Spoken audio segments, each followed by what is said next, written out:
لبيك لا شريك لك لبيك إن الحمد والنعمة لك والملك لا شريك لك.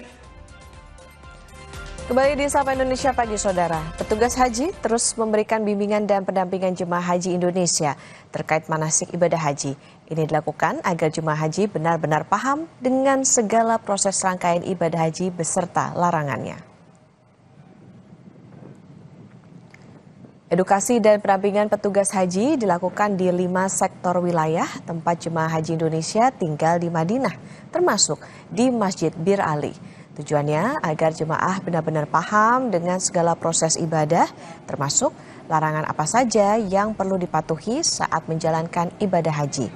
Menurut petugas, sejauh ini tidak ditemukan jemaah yang melanggar aturan ihram saat mengambil mikot di Bir Ali, sehingga diharapkan ibadah yang dijalani jemaah berjalan lancar dan penuh kekhusyukan.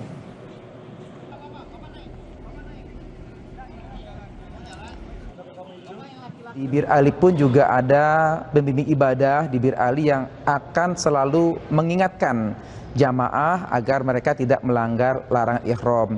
Dan alhamdulillah berdasarkan pemantauan dan laporan dari teman-teman sektor Bir Ali, hingga saat ini tidak ada jamaah yang melanggar larangan ihram. Ini membuktikan bahwa edukasi, visitasi yang dilakukan oleh Bimbat sektor kloter efektif dan jamaah bisa memahami larangan-larangan ihram tersebut. Berikutnya, Saudara, suhu di Madinah, Arab Saudi saat ini mencapai 42 derajat Celcius. Petugas haji terus memberikan edukasi dan oralit kepada jemaah guna memastikan kebutuhan cairan tubuh jemaah tercukupi. Berikut laporan jurnalis Kompas TV Jihan Novita yang tergabung dalam tim Media Center Haji 2026 dari Madinah, Arab Saudi.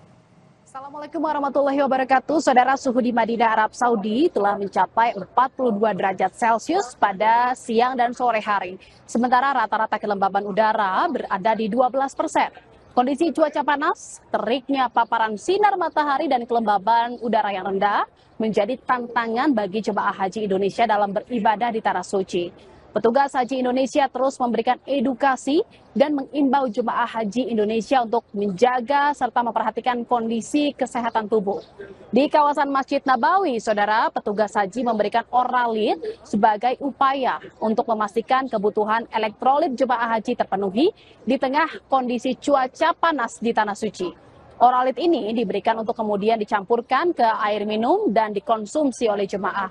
Gunanya, Saudara, untuk menggantikan cairan tubuh yang hilang saat beribadah di Tanah Suci.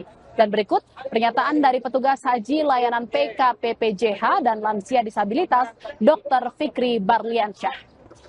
Terutama memang kita menyediakan oralit, jadi memang oralit ini tujuannya untuk menggantikan elektrolit yang hilang ataupun menggantikan cairan yang hilang yang dari dalam tubuh. Memang cuaca di Madinah ini memang beberapa hari terakhir ini memang sekitar 40 derajat, bahkan bisa sampai 42 derajat Celcius. Memang sangat-sangat panas. Tentu memang tubuh akan merespon dengan mengeluarkan cairan yang berlebih, makanya memang oralit ini menjadi salah satu pilihan utama sebagai cairan pengganti ataupun cairan pengganti elektrolit tubuh yang hilang akibat cuaca panas ini. Kemudian juga memang kita selain memberikan oralit, juga kita mengedukasi ke para jemaah untuk membawa minimal 1 botol air mineral di dalam tas. Jadi memang untuk membantu merehidrasi kembali tubuh mereka setelah mereka menjalankan aktivitas seharian di luar. Saudara, selain soal kecukupan cairan dan elektrolit tubuh, jemaah juga terus diimbau untuk menggunakan alat pelindung diri seperti penutup kepala atau topi, lalu masker, sendal atau alas kaki, dan juga kacamata hitam. Tujuannya untuk menghindari paparan langsung sinar matahari ke tubuh yang akan berdampak pada kondisi kesehatan. Selain itu, jemaah juga bisa sering membasahi wajah, tangan, dan juga kulit guna menghindari ancaman beragam penyakit, diantaranya dehidrasi dan sengatan panas atau heat stroke. Jihan Novita, Kompas TV, Madinah, Arab Saudi. Tim pengawas haji DPR RI mematangkan persiapan dan pembagian tugas pengawasan penyelenggaraan ibadah haji 2026. DPR memastikan layanan terbaik untuk 221.000 jemaah Indonesia di Tanah Suci. Fokus tim pengawas haji DPR mencakup akomodasi, catering, logistik, hingga transportasi. Tim WAS juga menekankan efektivitas bus sholawat dan pengaturan jadwal keberangkatan guna mencegah jemaah lansia menunggu terlalu lama atau tersesat akibat penghentian operasional bus pada 3 hari sebelum puncak ibadah haji. Tim WAS juga akan memastikan transportasi berjalan lancar agar tidak ada jemaah yang berjalan kaki dari Musdalifah menuju Mina. Guna menghadapi kondisi darurat, Tim WAS mendesak Kementerian Haji untuk menyosialisasikan skema murur atau tidak mabit di Musdalifah serta skema tanazul bagi jemaah lansia. Langkah ini diharapkan dapat menjamin keamanan tanpa mengurangi kesempurnaan ibadah jemaah. Skenario yang disiapkan termasuk kontingensi skema kedaruratan yang kita ingin tahu nanti dari Kementerian Haji sudah dibagi tugas tadi. Tim WAS yang mengawasi transportasi, tim WAS yang mengawasi logistik akomodasi, tim WAS yang mengawasi catering.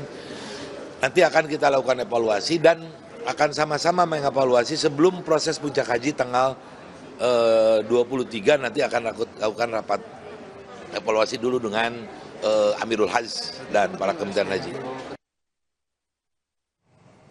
Saudara, setiap tanggal 9 Zulhijjah, kiswah atau kain penutup Ka'bah akan diganti dengan kiswah baru.